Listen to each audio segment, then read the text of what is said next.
Hey there, awesome learners! It's your host, Infinite, and welcome back to Vital Vocabulary. Get ready to dive into the fascinating language of the human body.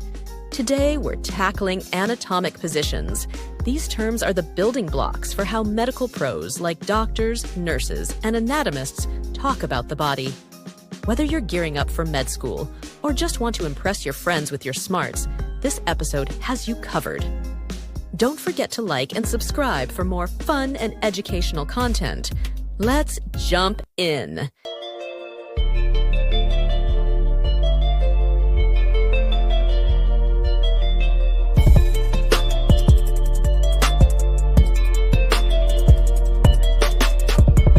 First up, we have anterior, also known as ventral. This term means toward the front of the body. Think of it as everything you see when you face someone: chest, stomach, and face. All these are considered anterior structures. For instance, your nose is anterior to your ears, meaning it's positioned closer to the front of your body compared to your ears. Here's a fun way to remember it. Imagine you're wearing a name tag. Where does it go? Right on the front of your body, your anterior side. Anytime something is located at or moves toward the front, you can confidently call it anterior. Whether you're learning for exams, curious about body language, or just want to describe yourself like a pro, anterior is your go-to word for the front of the line. Literally. Next up, we have posterior, also known as dorsal. This term means toward the back of the body.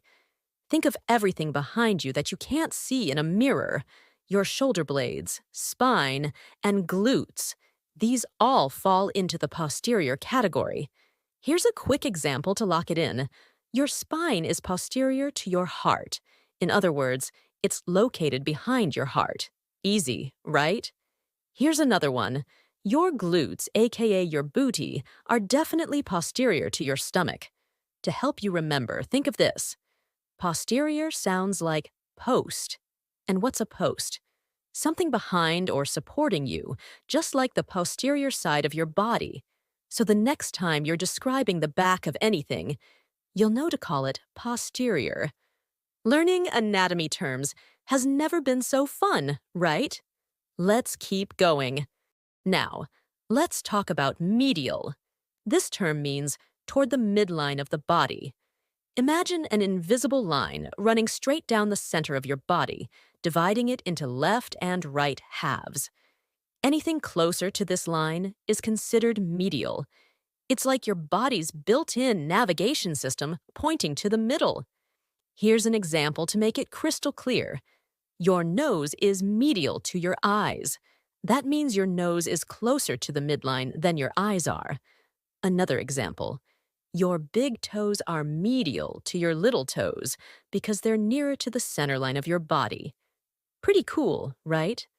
To help you remember, think of medial as your body's middle manager. It's always about being closer to the center, keeping things aligned. Whether you're studying anatomy or just trying to sound like a pro, medial is a term you'll definitely want to keep handy. Ready to learn more? Let's keep exploring.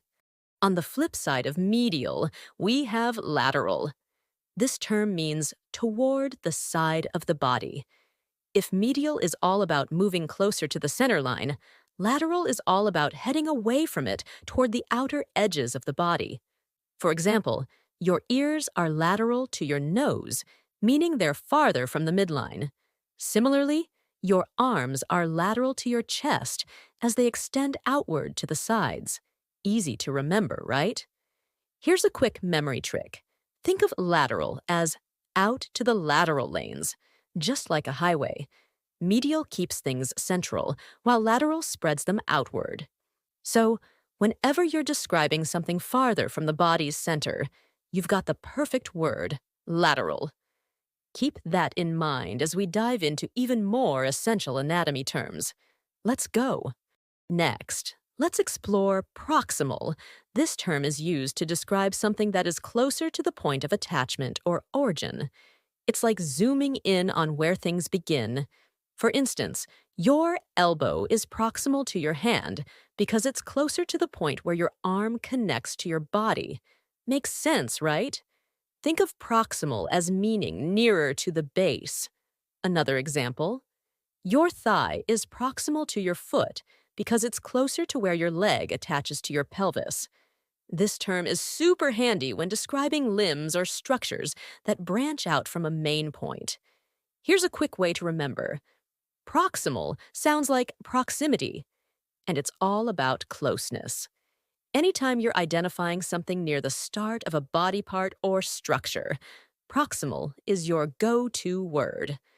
Stick with me, and we'll have you mastering these terms in no time. Onward to the next one. And now, let's talk about distal, the opposite of proximal. This term means farther from the point of attachment or origin. While proximal focuses on closeness, distal is all about distance.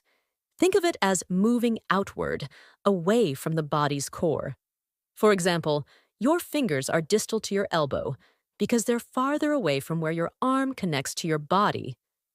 Another example, your toes are distal to your knees.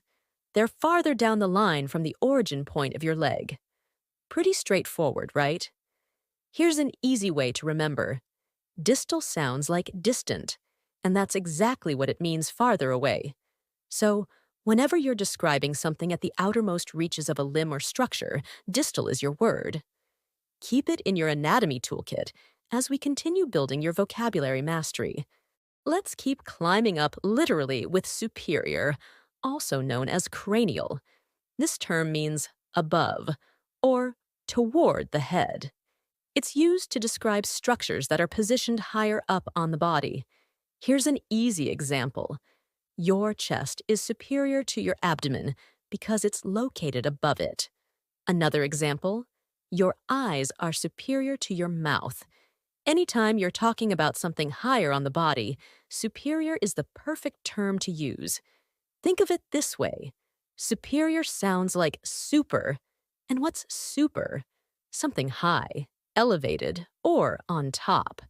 So, whether you're discussing anatomy or just want to sound impressive, remember that superior always points upward. Ready for what comes next? Let's go.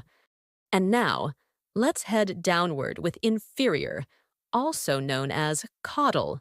This term means below, or toward the lower end of the spine. It's the opposite of superior and is used to describe structures positioned lower on the body.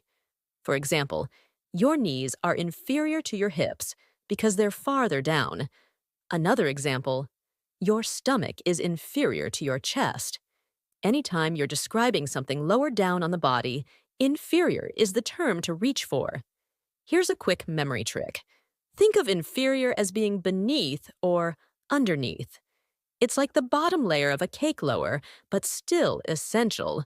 So whenever the direction is downward, inferior has got you covered. Let's keep building your anatomy vocabulary. Next, we have superficial, also known as external. This term means closer to the surface of the body. It's your go-to word when describing things near the outermost layers of the body. For instance, your skin is superficial to your muscles because it's located on the surface, covering everything underneath. Another example, your fingernails are superficial to the bones in your fingers. Basically, if it's closer to the outer layer, it's superficial. To help you remember, think of superficial as surface level. It's all about what's visible or easily felt on the outside. So, anytime you're referring to structures near the exterior of the body, superficial is the perfect term to use. Ready to dig deeper? Let's keep going.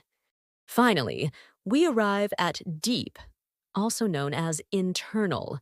This term refers to structures located closer to the center of the body, beneath layers of superficial structures. It's like taking a journey beneath the surface and diving into the body's core. For example, your bones are deep compared to your skin that are buried further inside.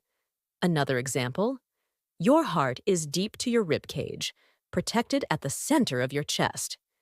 Anytime you're describing something tucked away beneath other layers, deep is the word to use. Think of it like this. Just as a deep ocean hides treasures beneath its surface, deep structures are nestled within the body's inner layers. It's all about looking inward, literally. Keep this term handy as we wrap up our anatomy vocabulary adventure. Anatomic positions might sound like big, intimidating words, but trust me, they're super simple when you break them down. These terms are like the GPS of the human body, helping us describe it with precision, whether you're diagnosing, treating, or just expanding your knowledge. So which term was your favorite? Let me know in the comments below. I'm excited to hear your thoughts. Don't forget to hit that like button, smash that subscribe button, and share this video with anyone who loves learning as much as you do. Until next time, keep growing, keep exploring, and keep coming back for more vital vocabulary. Stay curious, and I'll see you in the next episode.